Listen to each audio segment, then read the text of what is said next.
संसदेत जनविश्वास दुरुस्ती विधेयक 2026 मंजूर. यामुळे देशात जीवनमान सुधारणा आणि व्यवसाय सुलभतेला चालना मिळेल असा पंतप्रधानांचा विश्वास.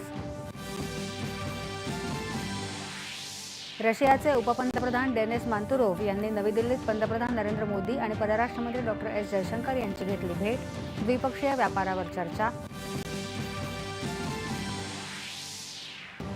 पश्चिम आशियातल्या संघर्षाच्या पार्श्वभूमीवर अमेरिकेच्या संरक्षण आणि प्रशासकीय स्तरावरील नेतृत्वात मोठे फेरबदल. लष्कर प्रमुख रँडी जॉर्ज, अटॉर्नी जनरल पोमेला बोंडी यांना पदावरून हटवलं. इराणचे UAE आणि बहरीनमधल्या अमेरिकी कंपन्यांच्या संकुलांवर पुन्हा हल्ले. तर इराणमधला सर्वात उंच पूल नष्ट केल्याची अमेरिकेचे अध्यक्ष डोनाल्ड ट्रम्प यांची माहिती.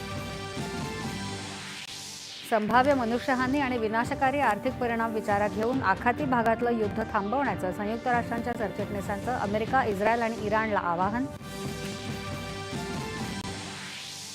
हिंदवी स्वराज्याचे संस्थापक छत्रपती शिवाजी महाराज यांच्या पुण्यतिथीनिमित्त आज राज्यात विविध ठिकाणी मान्यवरांकडून अभिवादन.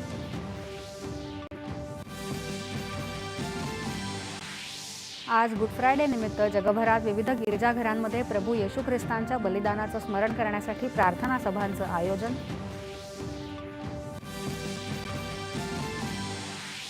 पुरुषांच्या कनिष्ठ गटाच्या सॅफ फुटबॉल अजिंक्यपद स्पर्धेत आज विजेतेपदासाठी भारत आणि बांगलादेशची लढत.